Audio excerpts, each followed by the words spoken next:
Datuk Timbalan yang bertua. A'udzubillahi as-sami'il 'alim minasyaitonir rajim. Bismillahirrahmanirrahim. Alhamdulillahilladzi arsala rasulahu bil huda wa dinil haqq liyuzhirahu 'ala ad-din kullih walau karihal kafirun walau karihal munafiqun walau karihal musyrikun.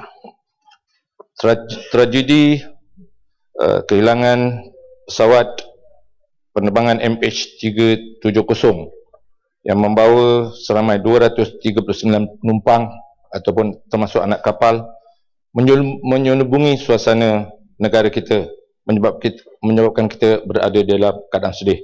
Untuk itu, apabila kita dengar berlaku peristiwa itu, kita membaca inna lillahi wa inna ilaihi raji'un. Daripada Allah kita datang, insya-Allah pada Allah kita kembali.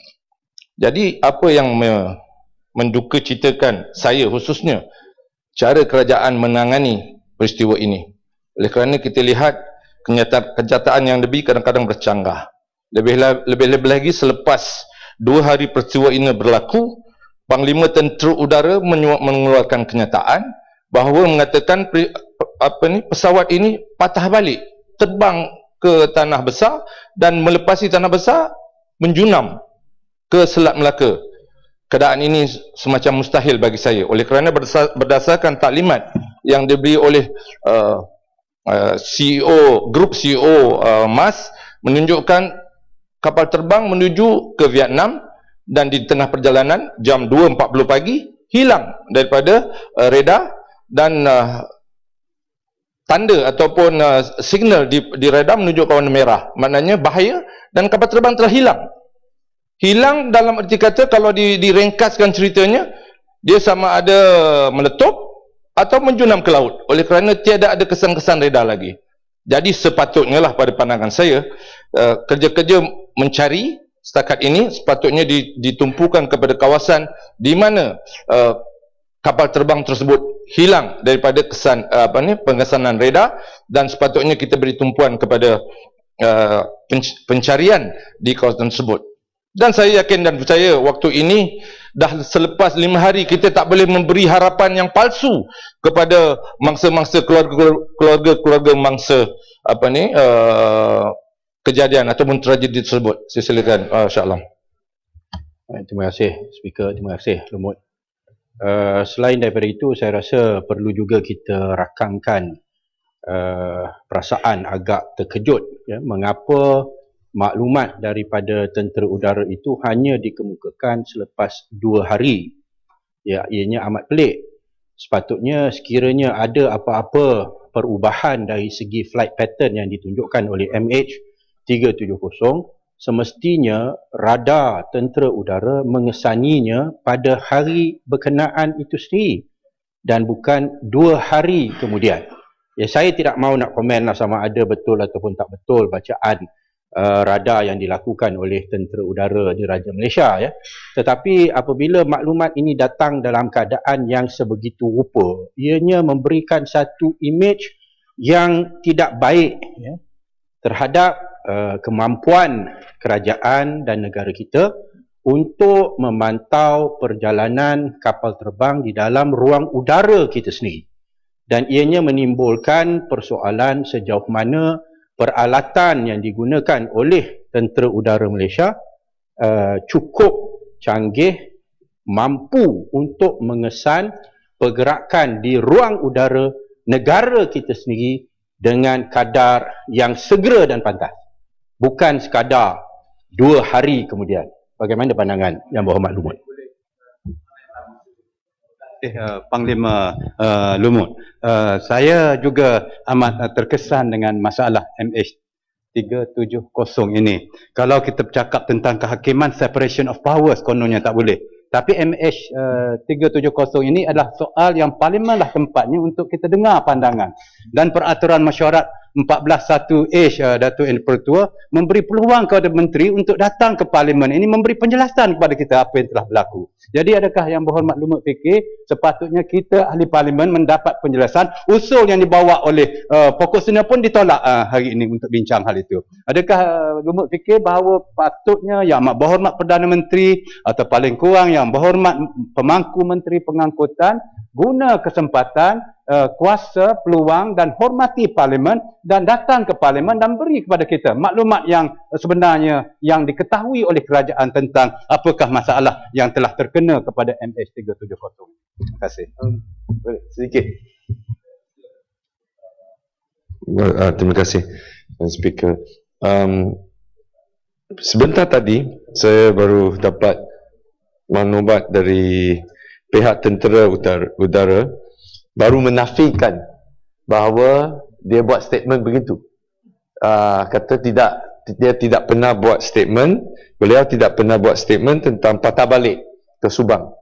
So ini menunjukkan sekali lagi bukan saja masalah daripada komunikasi, tapi yang disiarkan, dia menuduh bahawa yang disiarkan, yang misquote dia ialah berita harian.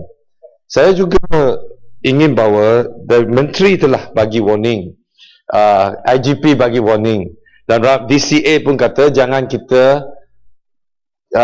kena semak data dengan betul sebab ini adalah tumpuan antarabangsa.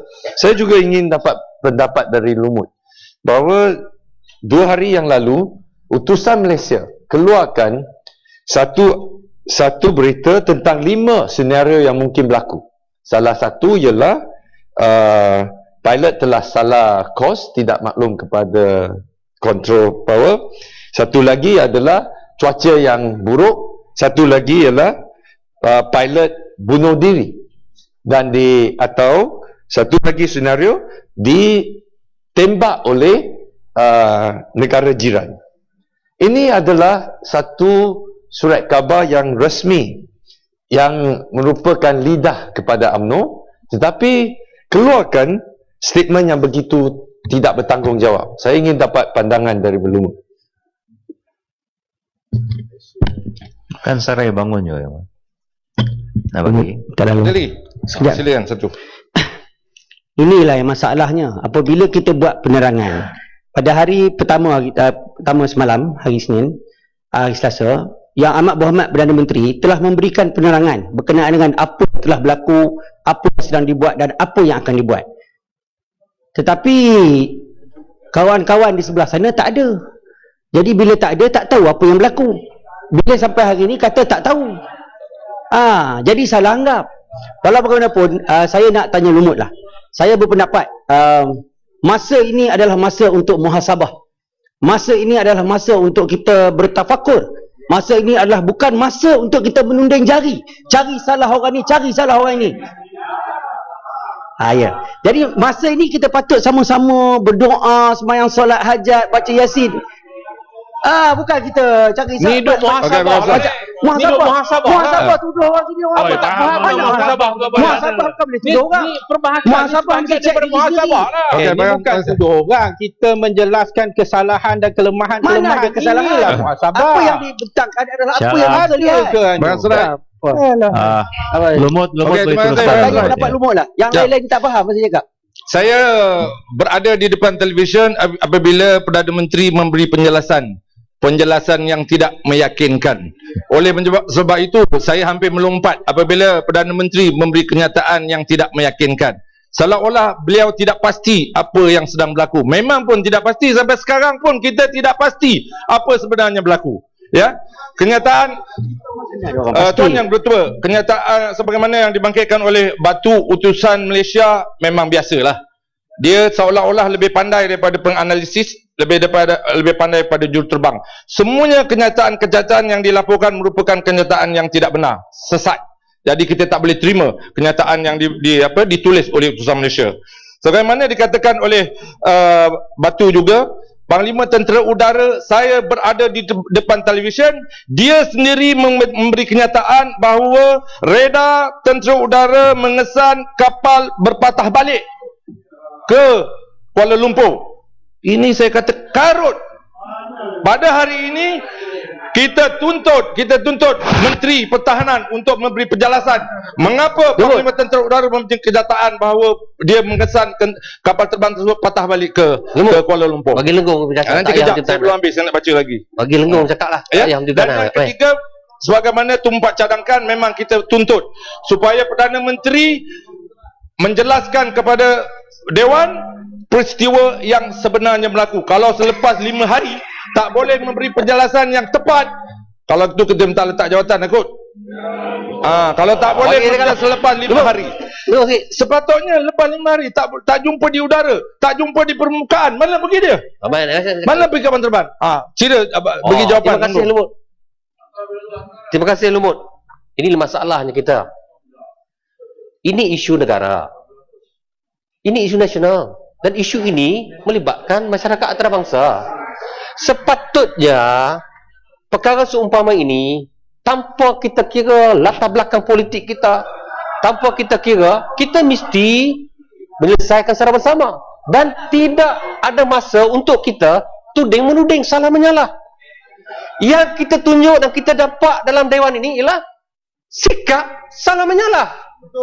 Ini yang salahnya. Negara China menyalahkan kita sekarang. Negara China. Duta Besar Negeri China sendiri telah memperakukan bahawa apa yang dilaksanakan oleh kerajaan terbaik dan diberhati. Itu dalam surat khabar. Itu bukan surat China. Nak khabar yang lain. Andaman coba baca dalam China. Coba baca. 37 tahun 8 bulan. Laut. Ini maksud kita. Laut Selatan, dua tempat yang berbeza. Sekarang seluruhnya satu dunia tidak tahu nak pergi mana nak cari. Duta Besar China sendiri. Cuba yang mati. Lemut boleh teruskan Lemut. Terima kasih Lenggong. Yang penting kita cari. Lenggong, kita tidak masalah. Kita tidak menyalahkan, tapi kita hendak diperbaiki dengan pantas. Tadi itu. Dengan pantas. Macam tu punya ucapan tak menyalah lagi.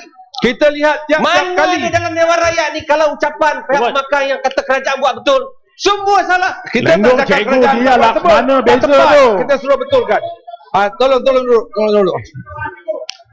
Kita nak lihat Perdana Menteri esok datang ke Parlimen memberi penjelasan kepada Dewan apa yang sebenarnya berlaku sehingga kini. Selepas 5 hari, kalau dah tak jumpa, bagi tahu. Besar kemungkinan kapal terbang sekarang berada di dasar laut. Bagi penjelasan. Kita tumpukan kepada pencarian di dasar dia laut. Dia bukan boleh andai-andai besar kemungkinan tak boleh. Ini soal krisis. Yang sebab itu lepas Parlimen tentera. Mana boleh kita buat kata andaian. Kemungkinan jatuh, kemungkinan hilang. Mana boleh. Sebab itu kenyataan yang dibawa oleh kerajaan mesti mempunyai bukti yang sahih. Mat, sabar ya Mat. Yang lain duduk Mat. Ya, fokus sana. Sila fokus sana. Baik, terima kasih Datuk Petua. Terima kasih rakan saya Panglima daripada Lumut. Setuju tak Yang Berhormat bahawa yang mengatakan pemangku menteri pengangkutan itu salah ialah pengarah DCA. Pemangku menteri pada pengangkutan kata 4 orang yang pakai pasport palsu. Pengarah DCA kata 2 orang. Yang kata menteri itu salah bukan pembangkang. Pengarah DCA. Lumut, terima kasih Tuan Speaker, terima kasih Lumut. Sebenarnya Lumut setuju tak dengan saya bahawa kita apabila kita bercakap tentang insiden ini, sebenarnya apa yang kita cakap ni berdasarkan maklumat yang dalam public domain. Sebagai contoh tadi yang kata tadi Koko Sena tentang perbezaan tu pernyataan. Malahan Menteri sendiri, Menteri Dalam Negeri mengatakan bahawa dia menyalahkan juga. Macam mana dia kata, you tengok pasport ni, takkanlah warga Itali muka macam Asia. Mana dia sini memberi komen. Ini menunjukkan bahawa banyak maklumat-maklumat diberikan itu mengelirukan. Jadi kalau dia mengelirukan, apa salahnya Parlimen ini, kita bawa isu ni kita bahas. Itulah muhasabah. Ini muhasabah pun tak faham. Tak boleh cakap pasal muhasabah lah. Setuju Spang, sebab itu kita minta usul yang dibawa oleh pokok seda diterima oleh yang dibetul. Terima kasih. Terima kasih Lumut. Terima kasih Tuan Speaker. Saya nak jelaskan di sini ya. Kerajaan Lumut nak jelaskan macam mana? Ya, saya nak jelaskan dan saya nak tanya ya. Tuan Berhormat Lumut sama ada dia setuju ataupun tidak. Saya nak jelaskan di sini bahawa kerajaan memanglah kena bertanggungjawab kerana dia kerajaan. Kalau di negara Jepun ada peristiwa yang macam ni, menteri dah letak jawatan. Betul tak? Betul tak Lumut? Betul. Ini menunjukkan orang di sana dia faham apa tanggungjawab kerajaan. Kalau kita bangga, kita tak pandai menangani, malahan kita berkali-kali mengeluarkan kenyataan-kenyataan yang bercanggah satu sama lain dan menimbulkan kegelisahan di kalangan masyarakat. Ianya menyebabkan rakyat Perancis dan kalau ada skandal tak masyarakat antarabangsa hilang keyakinan terhadap kemampuan kerajaan. Maka kerajaan perlu ditegur dan perlu dimuhasabah. Apa pandangan? Setuju. Saya amat bersetuju apa yang telah diutarakan oleh Shah Alam. Kita tutup cerita MH370. Kita minta Perdana Menteri memberi penjelasan dan memberi jawapan yang khusus, kaedah atau pendekatan untuk mencari pesawat pesawat penerbangan MH370 ini di Dewan Parlimen esok kalau boleh.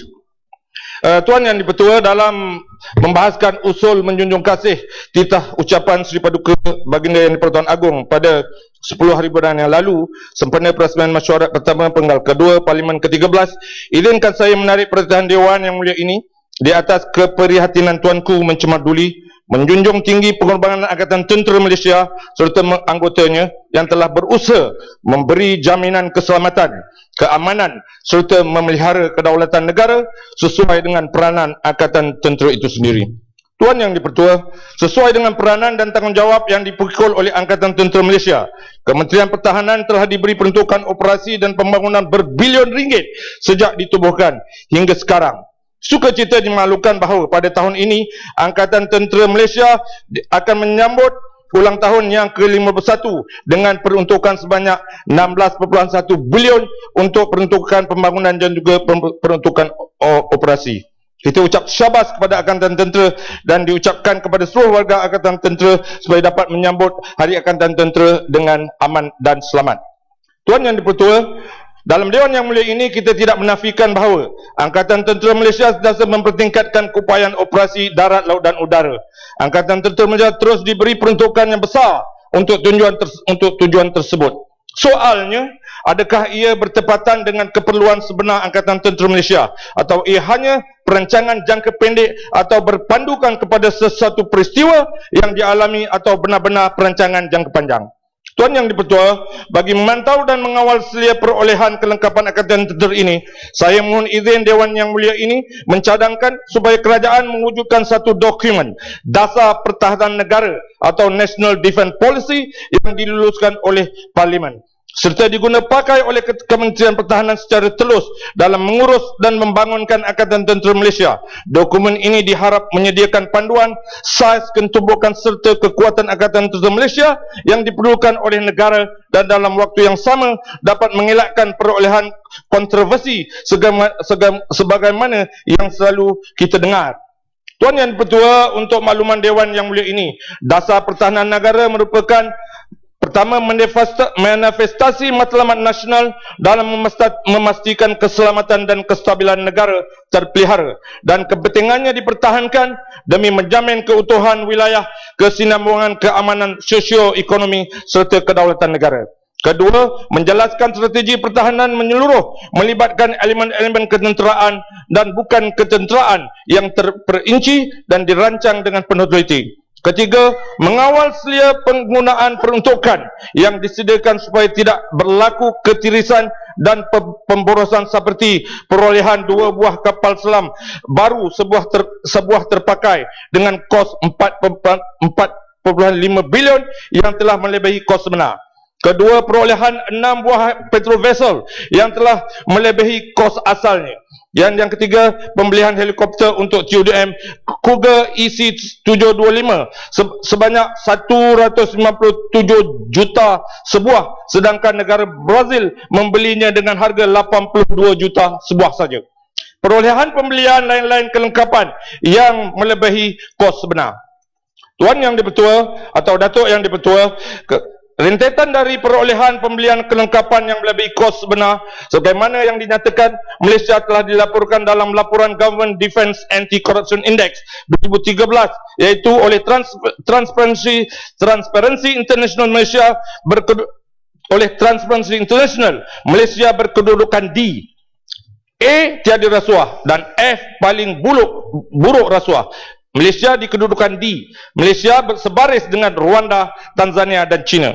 Justru itu, saya berharap dokumen dasar pertahanan negara yang sah ini dapat diwujudkan dalam keadaan segera bagi mencegah ketirisan dan keborosan perolehan yang berlaku.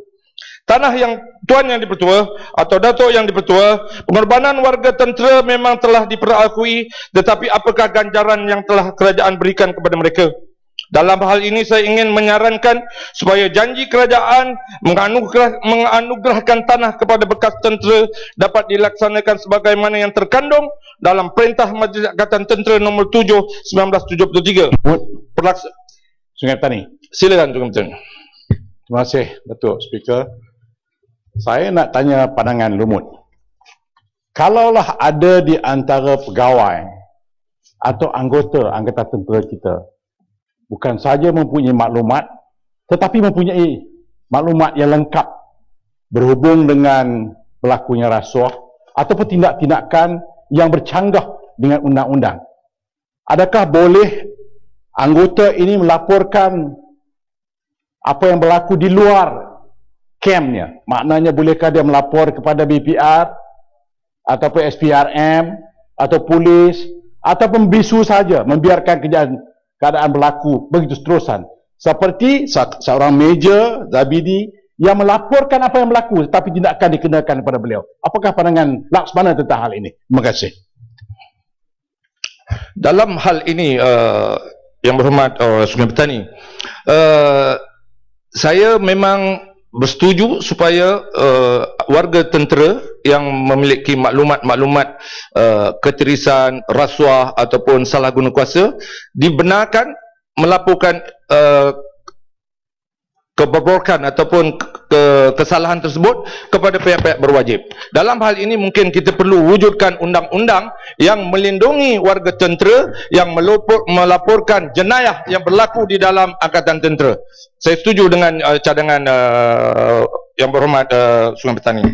Tuan Yang Dipertua, pengorbanan warga tentera tadi sebagaimana saya katakan perlu diperakui. Justru kita cadangkan supaya Perintah Majlis Angkatan Tentera nombor 7 1973 dilaksanakan dan dilihat sebagai mengenang jasa mereka sebagaimana kerajaan pernah menganugerahkan tanah kepada beberapa orang ahli sukan negara. Sekiranya ahli sukan negara kita boleh anugerahkan tanah, mengapa warga tentera yang telah berkorban nyawa tidak diberi pertimbangan? Tuan Yang Dipertua, saya juga ingin menarik perhatian Dewan Yang Mulia ini agar Menteri di Jabatan Perdana Menteri memaklumkan dengan tegas tanpa sebarang keraguan bahawa undang-undang Islam di Malaysia ini mesti dilaksanakan demi mengurangkan kadar jenayah, kemungkaran dan kejahatan daripada terus berlaku yang dilihat hampir tidak terkawal. Dalam hal ini kerajaan mesti mengambil pertimbangan yang serius. Dalam kegairahan kerajaan merealisasikan pelan pembangunan pendidikan negara, masih terdapat sekolah-sekolah rendah atau menengah telah uzur ataupun tiada mempunyai kelengkapan. Sebagai contoh, sekolah menengah Kebahasaan Batu 10 Lekir dalam Don Pasir Panjang dan Parlimen Lumut yang mempunyai 1,200 pelajar dan satu-satunya sekolah menengah di luar bandar. Tiada mempunyai sebuah dewan serbaguna. Untuk maklumat dewan, sebarang aktiviti sama ada melibatkan ibu bapa maupun pelajar, pihak pengurusan sekolah terpaksa menggunakan dewan makan asrama ataupun terpaksa membuka beberapa buah kelas sehingga dimaklumkan bahawa sekolah ini telah beroperasi selama 25 tahun tanpa mempunyai sebuah dewan yang lengkap dan serbaguna. Pihak PIBG dan pihak pengurusan sekolah sedang merangka program menyambut 25 tahun kewujudan sekolah ini. Justru itu, Tuan Yang Bertua, saya telah difahamkan bahawa Yang Amat Berhormat Timbalan Perdana Menteri pernah merangkap Menteri Pendidikan ada melawat ke sekolah berkenaan di mana pihak PIBG dan pengurusan sekolah telah memaklumkan serta merayu kepada Yang Amat Berhormat Tan Sri Muhyiddin Yassin melalui permohonan rasmi pada hari tersebut. Mudah-mudahan Yang Amat Berhormat Menteri Pendidikan dapat mengambil tindakan dan pertimbangan yang sewajarnya. Tuan Yang di-Pertua, selain daripada itu, saya juga ingin mendapat penjelasan daripada kerajaan sama ada dapat mewujudkan skim gaji jururawat berijazah agar mereka dapat dibayar dengan kadar gaji yang tinggi sesuai dengan kelayakan akademik yang dimiliki. Di samping itu juga, saya harap kerajaan dapat melaksanakan projek pembesaran Hospital Sri Manjung yang mengandungi unit rawatan rapi tambahan dapat dilaksanakan pada tahun ini membenarkan situasi semasa seagak terdesak. Datuk Yang di-Pertua, menyentuh soal perjanjian Trans-Pacific Partnership TPPA, saya ingin membangkitkan kajian dilakukan oleh Persatuan Pengguna Pulau Pinang yang mendapati perjanjian ini akan menyebabkan kita kerugian 6.5 kali ganda berbanding kebaikan yang kita nikmati dalam banyak aktiviti ekonomi. Sekiranya kita setuju dengan tanda tangan perjanjian ini, sehubungan itu saya mencadangkan supaya kerajaan menarik diri daripada kelompok perjanjian TPPA ini. Tuan Yang di-Pertua, sebelum saya mengakhiri ucapan menjunjung kasih titah ucapan Sri Paduka Baginda Yang di-Pertuan Agong, saya ingin menarik perhatian Dewan Yang Mulia ini satu kes di mana pihak berkuasa tempatan Majlis Penerima Manjung tidak dapat menyelesaikan isu sempadan kawasan hingga menyebabkan pagar dibina di tengah jalan Taman Sri Wangsa Sri Manjung. Keadaan ini telah sedang dan akan terus dulu, kini dan selamanya menimbulkan atau menyebabkan kesulitan yang berpanjangan kepada penduduk. Justru itu saya harap pihak yang bertanggungjawab dapat membantu menyelesaikannya. Dan jika tidak, kita semua jangan cerita Malaysia negara maju pada tahun 2020. Pagar atas jalan raya pun kita tidak dapat selesaikan. Tuan Yang Betul, saya mohon menyokong dan menjunjung kasih titah ucapan Sri Paduka Baginda Yang di-Pertuan Agong. Terima kasih.